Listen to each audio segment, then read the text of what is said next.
তুমি আমাকে ভালোবাসা দাও। আমি তোমাকে ভালোবাসা না দিতে পারলেও অন্তত কষ্ট দেব না। এমন কথা বলা মানুষ, এমন কথা বলা প্রেমিক, প্রেমিকা, তারা হঠাৎ করে উধাও হয়ে যায়। আপনারা সকলেই জানেন যে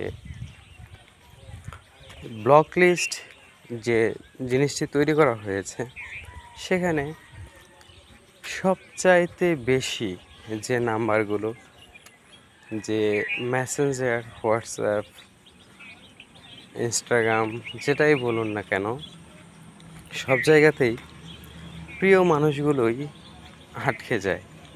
তাদেরকে স্মরণ এমন একটা সময় থাকে যখন সকাল, দুপুর, রাত, যখন তখন কথা না বললে যেখানে ভালো লাগে না, মন টেকে না, অথচ সেখানে তাকে ব্লক লিস্টে অতি সহজে ফেলে দেয়, শুধুমাত্র অভিমান, রাগ, এগুলোর কারণে।